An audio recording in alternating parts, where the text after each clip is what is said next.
그 아이를 처음 만난 건 유기견 보호소였습니다.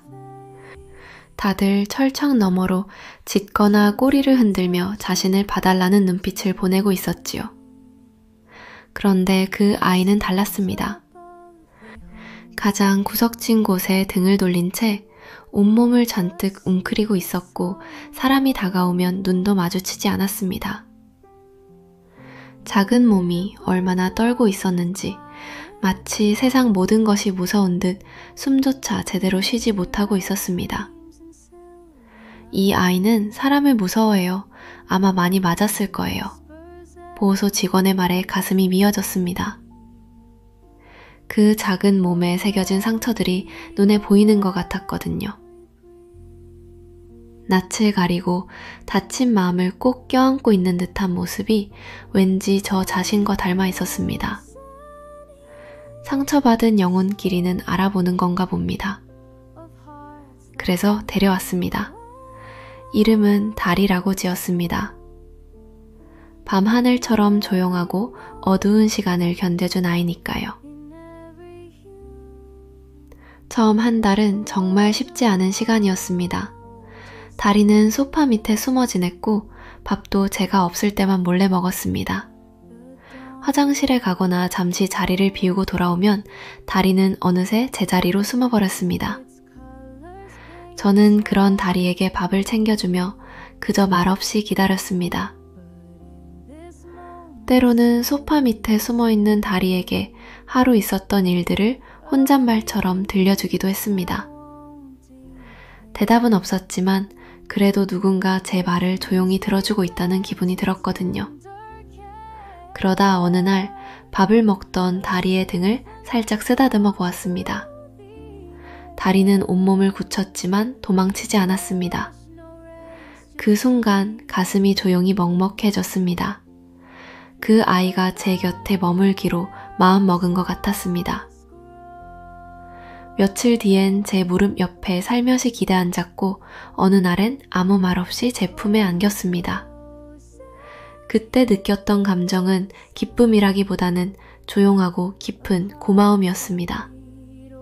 누군가가 저를 믿고 마음을 내어준다는 것이 이토록 가슴 깊은 울림으로 다가올 줄은 그때 처음 알았습니다. 그날 이후 다리와 저는 떼려야 뗄 수 없는 사이가 되었습니다. 다리는 제 그림자처럼 따라다녔고 저 역시 다리 없는 곳에 있으면 왠지 불안했습니다. 제가 울고 있을 때면 다리는 제 무릎에 조용히 앉아 있었습니다. 아무 말도 하지 않고 그저 따뜻한 체온으로 괜찮다고 말해주는 것 같았어요. 아무도 없는 집에서 허탈하게 앉아 있을 때면 등 뒤에 조용히 기대어 주었습니다. 다리와 함께한 7년은 제 인생에서 가장 따뜻했던 시간이었습니다. 믿고 있던 친구에게 상처를 받고 사람에 대한 믿음이 흔들리던 그때 다리는 조용히 제 곁에 머물러 주었습니다.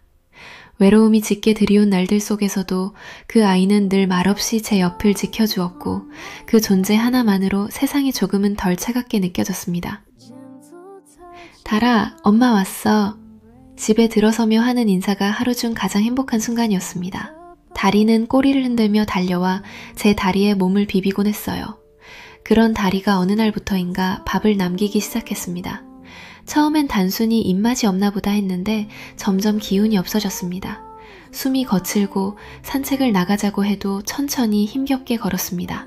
마음을 졸이며 데려간 병원에서 청천벽력 같은 소리를 들었습니다. 우리 아이가 암에 걸렸다는 것이었습니다. 이미 손쓸 수 없을 만큼 퍼졌다고 했습니다. 수의사는 조용히 대답했습니다. 길어야 2달, 짧으면 몇 주. 그 말을 들은 순간 세상이 무너지는 것 같았습니다. 그 후로 다리의 숨소리는 점점 작아졌습니다. 저는 회사도 휴직계를 내고 다리 곁에서 시간을 보냈습니다. 더 이상 잃을 시간이 없었거든요. 다리는 아파하면서도 제가 우는 모습을 보면 꼬리를 살짝 흔들어 주었습니다. 마치 괜찮다고 말하는 것처럼요. 그 모습이 더 가슴 아팠습니다. 마지막 일주일 다리는 거의 일어나지 못했습니다. 저는 다리 옆에서 쓰다듬으면서 말해주었습니다. 다리야, 너 덕분에 행복했었어. 너무 고맙고 미안해. 무지개 다리 건너서 아프지 말고 건강하게 잘 지내고 있으렴. 그 말을 수없이 반복했습니다. 그리고 어느 새벽 제 무릎 위에서 다리가 조용히 눈을 감았습니다. 마지막 숨을 쉬면서도 제 손을 핥아주더니 그렇게 떠났습니다. 다리가 떠난 날 이후 한동안 저는 집 밖으로 나가지 않았습니다.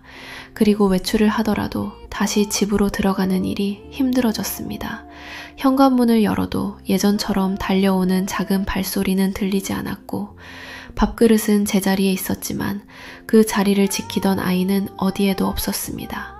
불을 켜고 신발을 벗고 익숙한 풍경을 마주하는 그 순간마다 다리가 더 이상 내 곁에 없다는 사실이 조용히 깊게 가슴을 무너뜨렸습니다. 처음 며칠은 습관처럼 달아 엄마 왔어 하고 말하다가 아무도 없는 거실 바닥에 주저앉아 그 자리에 한참을 머물러 있곤 했습니다. 다리가 늘 기대어 있던 소파 한쪽을 바라볼 때면 숨이 턱 막히고 아무 말 없이 곁을 내어주던 그 눈빛이 자꾸만 떠올랐습니다. 사람들은 조심스럽게 말했습니다. 시간이 지나면 괜찮아질 거예요. 다른 강아지를 입양해보세요. 그 어느 것도 제 마음엔 닿지 않았습니다. 다리는 그저 함께 지낸 반려견이 아니었습니다. 그 아이는 제 인생에서 가장 조용한 구원이었습니다. 말없이 제 마음을 알아주었고 손 대신 따뜻한 체온으로 무너진 마음을 조용히 붙잡아주던 존재였습니다. 그 아이를 떠나보낸 뒤로 저는 여전히 그 이름을 혼잣말처럼 부를 때가 많습니다. 혹시 저처럼 이런 슬픔을 겪고 계신 분 계신가요? 어떻게 이겨내고 계신가요? 저는 지금 너무 힘이 듭니다.